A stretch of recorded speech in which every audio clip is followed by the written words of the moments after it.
Over 30 years ago, I bought my first home. It was an interesting time. The price of the home was $150,000. That sounds great, right? However, the interest rate was 10%, fixed.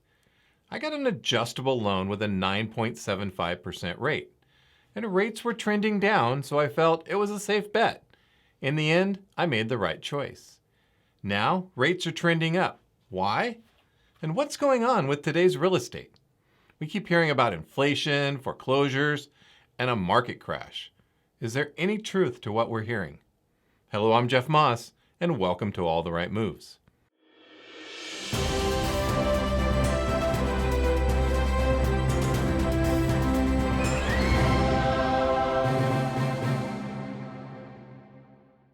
On this month's market update, we'll discuss those topics and what they really mean.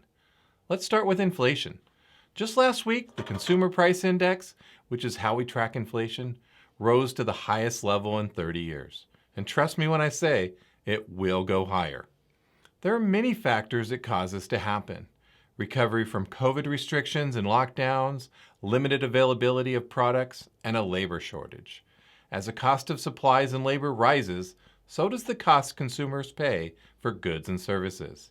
In other words, when the ships are stuck off the LA port for days and people don't want to go back to work, it costs more to eat out and buy groceries. And that's part of it. One area I see that could affect this is a shadow economy. There are 5 million people who were working before COVID who are now uncounted as employed or unemployed. The unemployment numbers should be higher, but these missing workers affect those numbers. And I think these people are continuing to run a business under the government radar, just like they did during COVID lockdowns. People must earn money, right? And those people did not just sit at home when they couldn't work. Think about the people who cut your hair. Where are they? Next is the rise of foreclosures. And it's another topic used to scare people. But what is actually going on? Look at this slide. We hear about a huge increase of foreclosures coming because the number of foreclosure paperwork filed has increased by 49%. But when it was nearly zero, how many homes is that really? And we have to compare it to 2009 for an accurate picture. In 2019, foreclosures were 350% higher.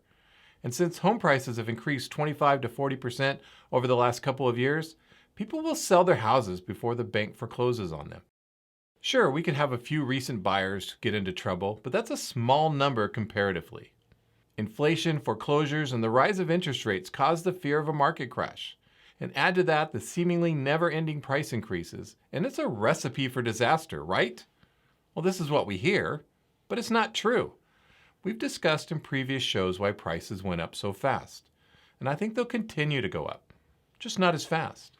The predictions for home values are all in the upward motion, from 2.8 to 7.4%. People are still buying homes, and the number of buyers looking at homes has slowed down, but it's still higher than pre-COVID. It's all about your perspective. If it's 110 degrees outside and you walk into your house at 72 degrees, it seems cool. On the other hand, if it's 40 degrees out and you walk into the same 72-degree home, it seems warm.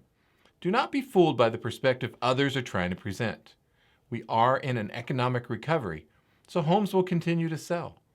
Rates will go up due to inflation and it'll affect prices, but there will be no crash.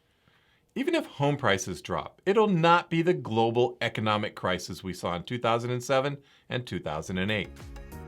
And on that optimistic note, that's it for our show. Thanks for watching. We'll see you next time on All the Right Moves with Jeff Moss.